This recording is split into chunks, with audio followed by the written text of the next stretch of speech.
Hello, नमस्कार साथियों एवं मेरे प्यारे बच्चों। आपका अपना चैनल बच्चों के साथी अपने गुरुजी पे आप सभी का स्वागत है। आज हम अर्धवार्षिक परीक्षा 2025 वर्ग 6 विषय गणित के प्रश्नों का हल करेंगे। तो चलिए सबसे पहले हम प्रश्नों का हल करते हैं। पहला प्रश्न है हमारा, कोष्टक से सही विकल्प चुनकर रिक्त स्थानों की पूर्ति कीजिए। पहला अनुक्रम 2, 4, 6, 8, 10, 12, 14 संख्याएं हैं। किस प्रकार की संख्या है? सम या विषम। जैसा कि आप जानते हैं, सम संख्या वैसी संख्या को कहते हैं जो 2 से पूरी पूरी विभाजित हो जाए। विषम संख्या वैसी संख्या जो 2 से पूरी पूरी विभाजित ना हो। तो यह जो संख्या दिख रहा है 2, 4, 6, 8, 10, 12, 14, ये सभी क्या है? 2 से विभाजित हो रहा है, इसलिए यह कैसी संख्या है? यह सम होगा। दूसरा प्रश्न है, इसमें कुल कितने न्यून कोण हैं? तो देखिए, यह जो त्रिभुज है यह न्यून कोण, इसमें कुल 3 न्यून कोण है। यह एक समबाहु त्रिभुज है जिसकी तीनों भुजा बराबर है और इसकी तीनों भुजा 60 डिग्री 60 डिग्री 60 डिग्री होता है। यह त्रिभुज में कुल कितने न्यून कोण हैं? तो इस त्रिभुज में कुल 3 न्यून कोण है। कुल 3 न्यून कोण है। ठीक है। समबाहु त्रिभुज में भी तीनों कोण न्यून कोण होते हैं 60-60 डिग्री का। 2 अंकों वाली कुल कितनी संख्याएं हैं? तो 2 अंकों वाली कुल 90 संख्या है। 1 से 100 तक की संख्याओं में अंक 7 कितने बार आया है? तो यह 20 बार। इसे जब आप काउंट कीजिएगा तो यह 20 होगा। 1 से 100 तक। पहला 7, दूसरा 17, 27, 37, 47, 57, 67, उसके बाद 70 में भी 7 आता है, 71 में आता है, 72 में, 73 में, 74 में, 75 में, 76 में, 77 में 2 बार 7 आता है, 78 में 1 बार, 79 में 1 बार, फिर उसके बाद 87 में 1 बार, फिर 97 में 1 बार। इस तरह से कुल 20 बार 7 आता है पूरा 1 से 100 तक की संख्याओं में। चलिए नेक्स्ट प्रश्न में चलते हैं। मिलान चिन्ह देखिए, इसमें 1, 2, 3, 4 दंड सीधे हैं और एक देखिए क्या है, यह तिरछा है। तो टोटल 5 दंड हो गए। इसमें 1, 2, 3, 4, तो कुल 5 और 4 9 दंड। ठीक है। तो संख्या कितना होगा? 9 को। यह संख्या को दर्शाती है 9 को। ठीक। चलिए नेक्स्ट प्रश्न में। सत्य के सामने राइट एवं गलत के सामने क्रॉस का निशान लगाएं। 1, 8, 27, 64, 125, 216 घन संख्याएं हैं। तो हाँ। अब देखिए, घन संख्या क्या होता है?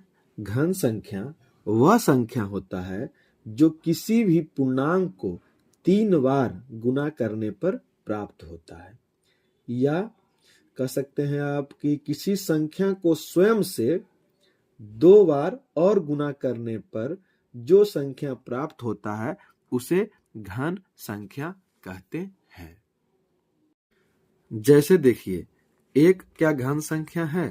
तो देखिए, 1 गुने 1 गुने 1, अगर इसको 1 1 1 3 बार भी गुना करेंगे तो 1 ही होगा। क्या 8 एक घन संख्या है? तो देखिए, 8 को हम अगर 2 × 2 × 2, ये 2 3 बार अगर जब आपस में हम गुना कर देते हैं तो यह संख्या हमें प्राप्त होता है। इस प्रकार हम कह सकते हैं कि 8 एक घन संख्या है। अब देखिए, 27 क्या एक घन संख्या है? तो देखिए, 3 गुने 3 गुने 3, 3 तिया 9 तिया 27। इस प्रकार से हम कह सकते हैं कि 27 एक घन संख्या है। घन संख्या पता करने का एक यह विधि भी है।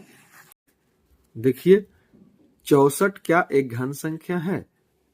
तो देखिए 2 गुने 2 गुने 2 गुने 2 गुने 2 गुने 2, क्या 2 दूना 4 दूना 8 दूना 16 दूनी 32 दूनी 64।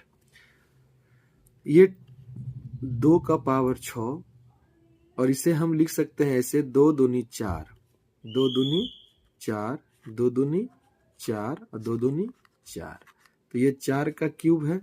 तो यह भी क्या है? 64 भी एक क्या है? घन है। 64 भी क्या होगा? घन संख्या होगा। चलिए नेक्स्ट प्रश्न में चलते हैं। देखिए इसमें 2 किरण दिख रहा है आपको और दोनों किरण किसी एक बिंदु पर आकर मिल रहा है। यहां बिंदु बी कोण का शीर्ष है। तो हां, शीर्ष होने के लिए क्या होना पड़ता है? शीर्ष होने के लिए 2 और 2 से अधिक, 2 या 2 से अधिक किरण और रेखाखंड जिस स्थान पर मिलते हैं उसे क्या कहते हैं? शीर्ष कहते हैं। ठीक है, 2 या 2 से अधिक किरण या रेखाखंड किसी बिंदु पर आकर मिलते हैं, उस बिंदु को हम क्या कहते हैं? शीर्ष कहते हैं, वर्टेक्स कहते हैं। तो देखिए ये किरण, एक किरण इस स्थान पर आकर मिल रहा है, तो यह क्या हो जाएगा? शीर्ष होगा। तो यह सही है। तीसरा है समकोण से बड़े और सरल कोण से छोटे कोण अधिक कोण कहते हैं। तो हां, जैसा कि आप जानते हैं कि समकोण से बड़े 90 डिग्री से बड़ा और 180 डिग्री से छोटा जो भी कोण निर्माण होता है उसे हम अधिक कोण कहते हैं। ठीक। 1331 एक पैलिंड्रोमिक संख्या है। पैलिंड्रोमिक संख्या किसे कहते हैं? जिसको हम आगे से पढ़ें या पीछे से पढ़ें एक समान पढ़ा जाता है। जैसे देखिए 1331, इस तरफ से देखिए 1331, तो यह पैलिंड्रोमिक संख्या है। तो हाँ। दंड आलेख में समान चौड़ाई के दंड एवं दंडों के बीच की दूरी समान होती है। तो हाँ, जब भी हम दंड आलेख बनाएंगे तो उसके बीच जो समान चौड़ाई देकर ही बनाया जाता है, समान चौड़ाई। तीसरा प्रश्न है, मिलान कीजिए। देखिए 1, 4, 9, 16, 25, 36, यह क्या है? वर्ग संख्या है। यह क्या है? वर्ग संख्या है। ठीक है। इसके बाद देखिए 1, 2, 3, 4, 5, 6, 5, 4, 3, 2, 1, सभी को जोड़ने पे हमें क्या प्राप्त होगा? देखिए 1 + 2 + 3 + 4 + 5 + 6 + 5 + 4 + 3 + 2 + 1, इसे जब हम आपस में जोड़ेंगे तो यह 36 मिलेगा। आकृति त्रिभुज में न्यून कोणों की संख्या। देखिए इसमें कुल कितने न्यून कोण हैं? देखिए न्यून कोण कितने हैं इसमें? देखिए इसमें कुल 1, 2, 3, 4, 5, 6, 7, 8, 9, 10, 11, 12, कुल 12 न्यून कोण है। कुल 12 न्यून कोण है। ठीक है। ये देखिए यह कैसी आकृति है? इस आकृति को हम कहते हैं किरण, जिसमें एक अंत बिंदु और एक अनंत बिंदु। यह देखिए हो गया आपका रेखा, जिसमें 2 अनंत बिंदु होते हैं। ठीक है। चलिए नेक्स्ट प्रश्न में चलते हैं। निम्न प्रश्नों के उत्तर दीजिए। 1, 3, 6 और 10 त्रिभुजाकार संख्याएं हैं, इनका चित्रीय निरूपण कीजिए। त्रिभुजाकार संख्या क्या होता है? देखिए एक को तो हम कभी त्रिभुजाकार संख्या एक तो होता है, लेकिन इसको हम व्यवस्थित नहीं कर सकते, इसको व्यवस्थित नहीं कर सकते हैं। ट्रायंगुलर नंबर जो होता है इसे कहते हैं ट्रायंगुलर नंबर। त्रिभुजाकार संख्याओं को कहते हैं ट्रायंगुलर नंबर। इसे हम त्रिकोण संख्या या त्रिभुजाकार संख्या भी कहते हैं। ठीक है। त्रिभुजाकार संख्या जिन संख्याओं को बिंदुओं के उपयोग से हम त्रिभुज समबाहु त्रिभुज के आकार में व्यवस्थित किया जा सकता है, उसे त्रिभुजाकार संख्या कहते हैं। त्रिभुजाकार संख्या जिन संख्याओं को बिंदुओं के उपयोग से समबाहु त्रिभुज के आकार में व्यवस्थित किया जा सकता है, उसे त्रिभुजाकार संख्या कहते हैं। एक एक ऐसा है संख्या जिसे हम त्रिभुज के रूप में व्यवस्थित नहीं कर सकते, लेकिन यह भी क्या है, त्रिभुजाकार संख्या होता है। इसका चित्र निरूपण देखिए करते हैं हम लोग। एक है तो हम इसे इस तरह से एक, इसके बाद 3 है तो देखिए 3, और यह देखिए यह समबाहु त्रिभुज बन जा रहा है। तीनों बिंदुओं को मिलाने पर समबाहु त्रिभुज। अब देखिए 3 के बाद 6, 1 2 3 4 5 6, इसे जब आप मिलाइएगा तो यह भी एक समबाहु त्रिभुज बनेगा। इसके बाद 10 है, देखिए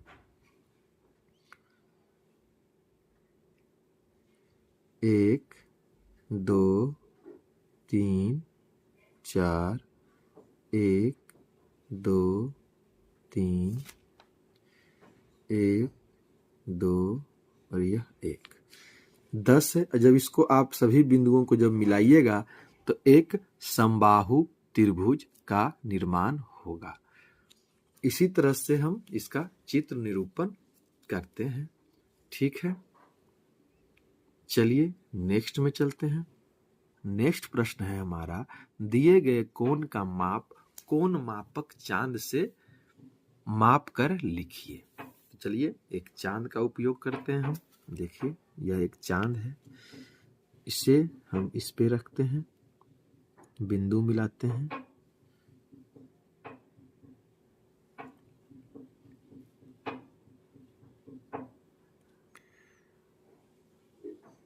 देखिए चांद जो है हमारा, देखिए इसके सामने, इस रेखा के सामने आ रहा है। यह रेखा 40 डिग्री का कोण बना रही है। इसके मतलब है कि यह चांद की सहायता से जो हम इसका माप लिए हैं यह 40 डिग्री होगा। तो क्या कह रहा है, दिए गए कोण का माप कोण मापक चांद से लिखिए। तो कितना होगा, 40 डिग्री। ठीक है, 40 डिग्री। चलिए नेक्स्ट प्रश्न में चलते हैं। नेक्स्ट प्रश्न है हमारा, दिए गए रेखाखंड के अंत बिंदु से ग्रिड के दूसरे बिंदुओं से इस प्रकार मिलान कीजिए कि एक न्यून कोण प्राप्त हो। ठीक है, तो देखिए यह रेखाखंड का यह अंतिम बिंदु है। इस पर से देखिए एक हम रेखा इसे मिलाते हैं इस तरह से। ठीक है, मिला लिए, और इसे भी इस तरह से मिला लेते हैं। अब जो यह कोण हम बनेगा, यह क्या होगा, न्यून कोण होगा। न्यून कोण का मतलब 90 डिग्री से कम, 90 डिग्री से कम। तो यह क्या है, एक न्यून कोण का निर्माण कर रहा है। इस प्रकार हम इस प्रश्न का भी हल कर लिए हैं कि दिए गए रेखाखंड के अंत बिंदु से ग्रिड के दूसरे बिंदुओं से इस प्रकार मिलान कीजिए कि एक न्यून कोण प्राप्त हो जाए। देखिए एक न्यून कोण बन रहा है। ठीक है, नेक्स्ट प्रश्न है हमारा, संख्या रेखा पर चिन्हित संख्याओं को पहचान कर संख्या अनुक्रमों को पूरा कीजिए। देखिए यह संख्या रेखा है, इस पर 15,077, 15,078, इस प्रकार 15,079, 15,080, 15,081, 15,082, 15,083 यहाँ है, 15,084, 15,085 और यह 15,086। इस प्रकार से संख्या रेखा पर हम इसे दर्शा लिए हैं। ठीक है, चलिए नेक्स्ट प्रश्न में चलते हैं। नेक्स्ट प्रश्न है, आपके द्वारा 1 मिनट में आंखों के झपकने की संख्या और 1 मिनट में ली गई सांसों को लिखिए। तो आप इस प्रकार से लिख सकते हैं कि 1 मिनट में मेरे द्वारा आँखों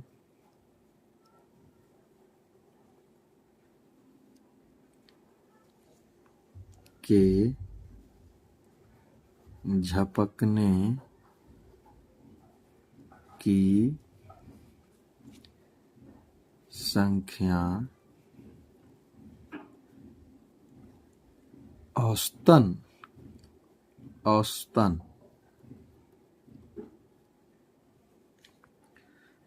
15 से 20 बार। ठीक है। दूसरा प्रश्न इसी में है, 1 मिनट में ली गई सांसों की संख्या।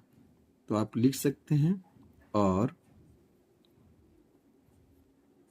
1 मिनट में ली गई सांसों की संख्या लगभग या औसतन लगभग 12 से 16 बार है। ठीक है। इस तरह से आप इस प्रश्न का उत्तर दे सकते हैं। ठीक। आपके द्वारा 1 मिनट में आंखें झपकने की संख्या और 1 मिनट में ली गई सांसों की संख्या, इस तरह से आप प्रश्न का उत्तर आप दे सकते हैं। ठीक है। चलिए नेक्स्ट प्रश्न में चलते हैं। प्रश्न है, 27 बच्चों के जूतों के साइज दी गई है, इन्हें आरोही क्रम में व्यवस्थित कीजिए। आरोही क्रम मतलब बढ़ते क्रम, छोटा से बड़ा। तो सबसे पहले हम इसे आरोही क्रम में सजा लें। तो आरोही क्रम में लिख लेते हैं। देखिए, इसमें से सबसे छोटा कौन है? 3 है। 3 कितने बार आया है? देखें, 1 2 3 3 बार। तो सबसे पहले 3। इसके बाद 4, देखिए कितने बार है? 1 2 3 4 5 6 7 8। ठीक है। 1 2 3 4 5 6 7 8 9 बार।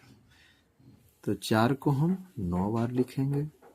3 4 5 6 7 8 9। इसके बाद देखिए 5 है हमारा। 5 कितने बार है? देखिए 1 2 3 4 5 6 7 8 9 10 बार। तो 5 को 10 बार। 1 2 3 4 5 6 7 8 9 ये 10। इसके बाद देखिए 6 है। 6 कितने बार है? देखिए 1 2 3 4 1 2 3 4। 6 है 4 बार। 1 2 3 4। इसके बाद देखिए 7। 7 सिर्फ 1 बार है, तो यह 7। ठीक है। इस तरह से हमने आरोही क्रम में इसे सजा लिया है।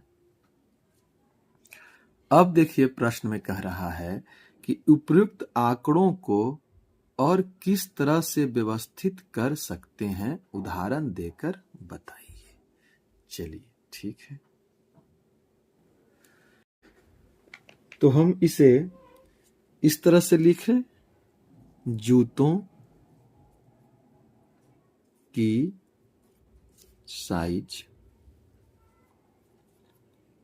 ठीक है, इसे हम इस प्रकार से मिलान चिन्ह के बारे में आप जानते होंगे। मिलान चिन्ह, और इसे हम लिखते हैं आवृत्ति, फ्रीक्वेंसी। अब देखिए, जूतों की साइज 3 नंबर की जूते हैं, 4 है, 5 है, 6 है और 7 है। 3 नंबर वाला कितना है? देखिए 3 है, तो इसे हम इस प्रकार से 3 दे देते हैं, फ्रीक्वेंसी में 3। 4 है, 4 जूतों की साइज 4 नंबर वाला कितना है? 1 2 3 4 5 6 7 8 9, कुल 9। तो इसे हम 1 2 3 4 और इस तरह से ये 5 6 7 8 9, इसे हम 9 लिख लेते हैं। अब देखिए, 5 नंबर की जूतों की संख्या कितनी है? 1 2 3 4 5 6 7 8 9 10। तो इसे हम 1 2 3 4 और ये से 5, 1 2 3 4 और ऐसे 5, इस तरह से यह 10 हो गया। 6 नंबर वालों की संख्या कितनी है? 1 2 3 4 जूते हैं, तो इसे हम 1 2 3 4, यहाँ पर भी 4। 7 नंबर के जूतों की संख्या 1 है, इसे हम 1 और यहाँ पर इस तरह से 1 कर लेते हैं। ठीक है, तो हम इसे 2 तरह से आरोही क्रम में सजा लिए पहले। इसके बाद हम इसे दूसरी तरह से हम इस तरह से भी बना सकते हैं, जूतों की साइज। ठीक है, यह साइज हो गया, मिलान चिन्ह और यह आवृत्ति। इस प्रकार से आप इसे मिला सकते हैं कि 3 नंबर की साइज वालों की संख्या 3 है, 4 नंबर वालों की संख्या 9 है, 5 नंबर वालों की संख्या 10 है, 6 नंबर वालों की संख्या 4 है, 7 नंबर वालों की संख्या 1 है। और जब इसे आपस में आप जोड़िएगा तो यह कुल 27 होगा। ठीक है, और 27 जूते भी हैं, 27 बच्चों की जूते भी हैं। 27 बच्चे हैं जिनके जूतों की साइज यह विभिन्न है। कुल 27 बच्चे और उनके जूतों की साइज अलग अलग। 3 नंबर के जूते पहनने वाले 3 बच्चे हैं, 4 नंबर वाले 9 बच्चे हैं, 5 नंबर वाले 10 बच्चे हैं, 6 नंबर वाले 4 बच्चे हैं, 7 नंबर वाले 1 बच्चे हैं। इस तरह से हम इसे बना सकते हैं। ठीक है, चलिए नेक्स्ट प्रश्न में चलते हैं। प्रश्न है, क्या होता है जब हम विषम संख्याओं को जोड़ना प्रारंभ करते हैं? 4 उदाहरण दीजिए। देखिए, जब हम लगातार किसी विषम संख्या को जोड़ते हैं तो हमें वर्ग संख्या प्राप्त होता है। कैसे? जो देखिए, विषम संख्या 1, 4 उदाहरण 1 3 5 7, यह चारों क्या है? विषम संख्या है। अब देखिए कैसे यह वर्ग होता है। तो देखिए, 1 क्या है? यह भी एक वर्ग संख्या है। कैसे? 1 का स्क्वायर, वर्ग 1 ही होता है। अब देखिए, 1 प्लस दूसरा, इसमें हम विषम संख्या जोड़े तो क्या आया? 4 आया, जो कि 2 का वर्ग होगा। अब देखिए, जब 1 और प्लस 3, उसके बाद हम जब 5 को जोड़ रहे हैं तो क्या हो जा रहा है? 9 हो रहा है, जो कि 3 का वर्ग है। इसी प्रकार चौथा संख्या 1 प्लस 3 प्लस 5 प्लस 7 को जब हम जोड़ते हैं तो 16 आता है, जो कि 4 का वर्ग है। ठीक है, तो आपने देखा क्या होता है जब हम विषम संख्याओं को जोड़ना प्रारंभ करते हैं। तो जब हम विषम संख्याओं को जोड़ना प्रारंभ करते हैं तो हमें वर्ग संख्या प्राप्त होता है। अथवा चित्र के माध्यम से समझाएं कि विषम संख्याओं के जोड़ने पर वर्ग संख्या क्यों प्राप्त होता है। तो चलिए देखिए यह एक है। अब इसमें हम एक के बाद 3, एक यहाँ दिए, एक यहाँ दिए, एक यहाँ दिए। देखिए यह एक वर्ग बना, वर्ग बन गया। किस तरह से, देखिए वर्ग बन गया। इसके बाद हम अगर 5 को इसमें और ऐड करते हैं तो देखिए 1 2 3 4 5। अब देखिए फिर से ये क्या हुआ, एक वर्ग बन गया। ठीक, वर्ग बना। यह 4, दूसरा 3 3 6 और 3 9, तो 2 भी वर्ग, 3 भी वर्ग और 1 भी वर्ग। अब देखिए इसके बाद हम इसमें 7 ऐड करते हैं और, ठीक है। 1 2 3 4 5 6 7। अब देखिए इस तरह से फिर मिलाते हैं सभी बिंदुओं को। देखिए 4 इधर भी, 4 इधर से भी, 4 इधर से भी और 4 इधर से भी। अब यह कितना हो गया, 16। 1 का स्क्वायर, 2 का स्क्वायर, 3 का स्क्वायर और 4 का स्क्वायर। जब हम सभी विषम संख्याओं को इस तरह से जोड़ते हैं तो एक वर्ग संख्या प्राप्त होते जाता है। उसी प्रकार लगातार विषम संख्याओं को जब हम बिंदु चित्र से जोड़ना प्रारंभ करते हैं, बिंदुओं को मिलाना प्रारंभ करते हैं, तो क्या बनता है, वर्ग बनते जाता है। ठीक है, तो यह चित्र के माध्यम से हमने क्या किया कि विषम संख्याओं के जोड़ने पर क्या प्राप्त हो रहा है, हमें वर्ग प्राप्त हो रहा है। ठीक है, एक तरीका और इसमें हम कर सकते हैं बिंदु द्वारा। देखिए एक बिंदु ऐसे दिए, यह क्या हुआ, 1 का स्क्वायर। इसके बाद हम 3 बिंदु, 1 2 3, और जब हम इसे इस तरह से जोड़ेंगे तो क्या कितना बिंदु आया, 1 2 3 4 4। इसको हम लिख सकते हैं 2 का स्क्वायर बराबर 4। अब देखिए 3 के बाद क्या आया, 5। 1 2 3 4 5। अब इन सभी को ऐड कीजिए, 1 2 3 4 5 6 7 8 9। इस प्रकार 9 आया जो कि 3 का स्क्वायर है। इसके बाद देखिए 7 है, 1 2 3 4 5 6 7। अब इन सभी को ऐड कीजिए, 7 8 9 10 11 12 13 14 15 16। यहाँ तक क्या हुआ, 16 हुआ जो कि 4 का स्क्वायर है। अब देखिए 7 के बाद 9 है, देखिए 1 2 3 4 5 6 7 8 9। इन सभी को मिलाइए, 16 और 9 25 हो गया जो कि 5 का स्क्वायर है। ठीक है, इस तरह से चित्र विधि से भी हम देख लिए कि विषम संख्याओं को जोड़ने पर हमें वर्ग संख्या प्राप्त होता है। ठीक है, चलिए नेक्स्ट प्रश्न में चलते हैं। नेक्स्ट प्रश्न है हमारा, नीचे दिए गए प्रश्न का उत्तर दीजिए। अक्षर बाई को इस प्रकार बनाइए कि 150 डिग्री, 60 डिग्री और 150 डिग्री के 3 कोण बने। तो ध्यान से इस प्रश्न को देखिए, तीनों कोण जो दिया हुआ है, तीनों को अगर हम जोड़ते हैं तो कितना होता है, 150, 150, 3 और 60, 360 डिग्री। मतलब कि 360 डिग्री का मतलब है एक पूरे सर्किल बन जाता है। लेकिन हमें बनाना है बाई, और बाई को इस प्रकार बनाना है कि 2 एंगल उसका 150, 150 का बने और एक एंगल उसका 60 डिग्री का बने।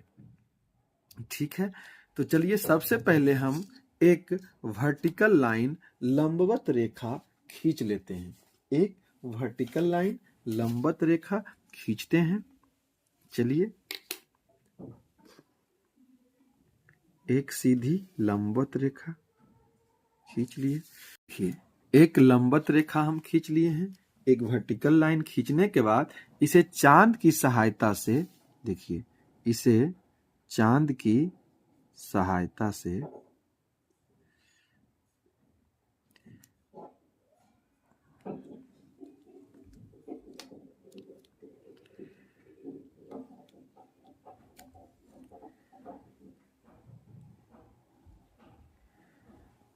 डेढ़ 150 डिग्री, देखिए 150 कहाँ है, इस स्थान पर है, यहाँ पर एक बिंदु दे देंगे।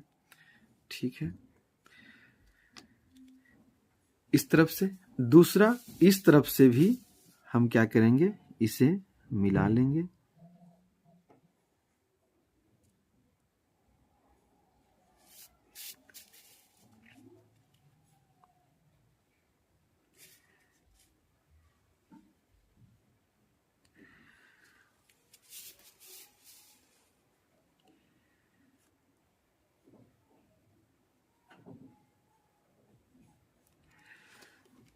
अब देखिए 150 डिग्री,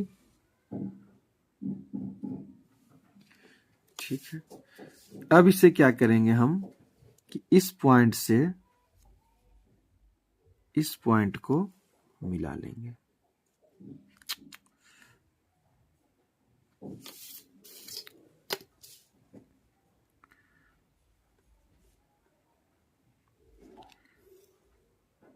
ठीक है, और इस पॉइंट से इस पॉइंट को भी मिला लेंगे। इस प्रकार जो यह कोण बनेगा, यह 150 डिग्री का बनेगा और यह कोण भी 150 डिग्री का बनेगा और यह कोण 60 डिग्री का होगा। ठीक, तो देखिए इस तरह से 150, 150 और 60 डिग्री का यह जो बाई है हमारा, यहां से यहां तक 150, इस स्थान से इस स्थान तक 150 और यह जो है इस स्थान से यहां तक 60 डिग्री का कोण बन रहा है। ठीक, इस प्रश्न के अनुसार इस तरह से बाई हम बनाएंगे कि एक तरफ 150 डिग्री, एक तरफ 150 डिग्री और यह जो है यह 60 डिग्री का कोण बनेगा।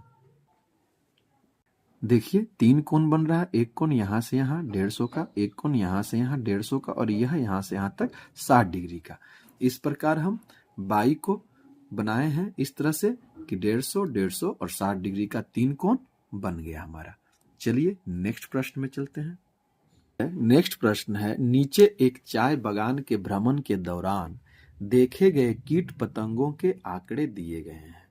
किसी चाय बागान में भ्रमण पर जाने पर हमें पता चला कि वहां घून 6 है, झाझा जिसे सुंड कहते हैं वह 10 है, भृंग झिंगूर वह 5 है, तितलियां 3 हैं और टिड्डा 2 है।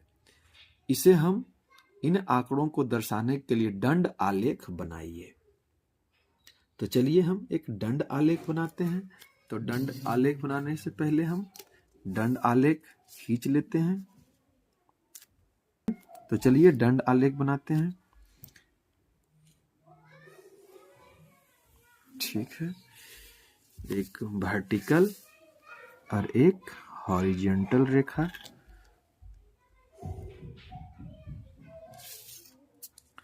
ठीक, अब देखिए इसे हम बराबर भागों में बांट लेते हैं।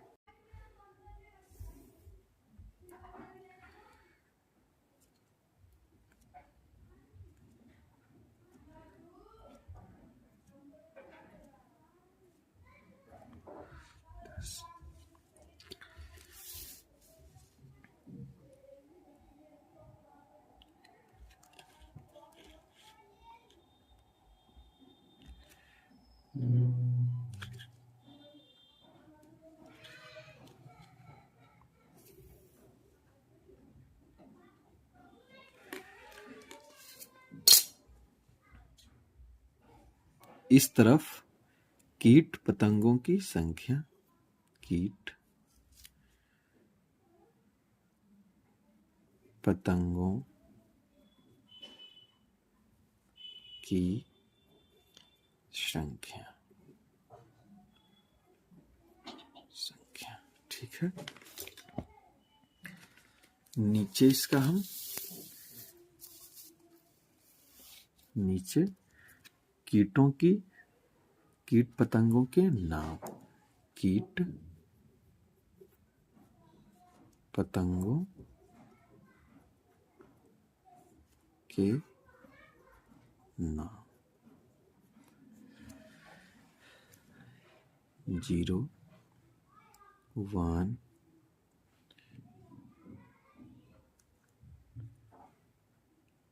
2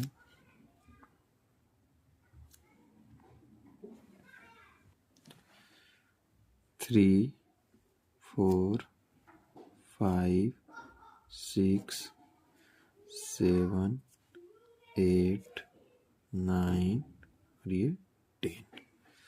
ठीक है। अब देखिए कीट पतंगों के नाम, कीट पतंगों के नाम। तो यहाँ पर देखिए हम देते हैं,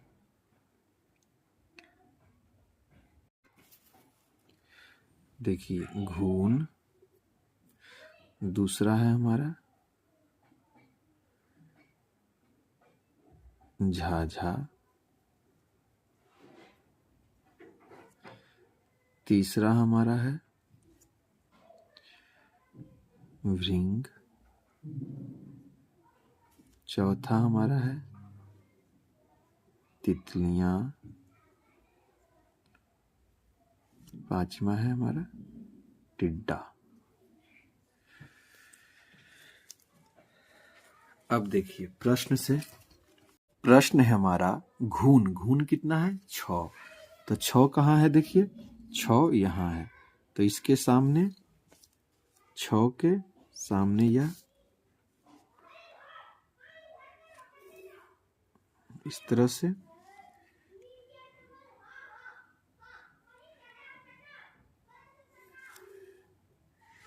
इस तरह से यह 6, इस पर लिख दीजिए 6। 6 क्या है हमारा घून है। अब देखिए है झाझा, झाझा जिसको हम कहते हैं सुंड, सुंड कितना है 10 है, तो 10 देखिए कहाँ है हमारा, इस स्थान पर है, तो इस स्थान पर हम 10 दे देते हैं। 10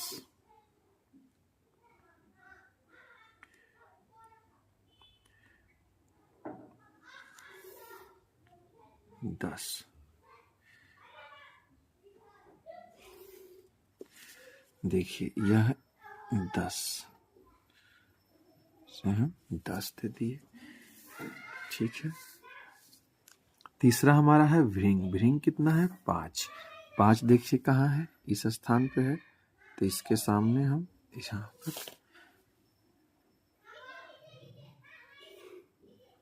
5, ये देखिए हमारा 5। ठीक है। इसके बाद तितलियां, तितलियां कहाँ है 3 के स्थान, तितलियों की संख्या 3 है, 3 देखिए कहाँ है, इस स्थान पर, 3 के सामने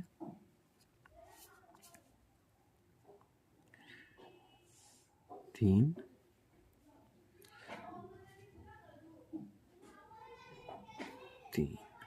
ठीक है, ये देखिए टिड्डा कितना है, टिड्डा 2 है, तो 2 देखिए कहाँ है, इस स्थान पर है, तो 2,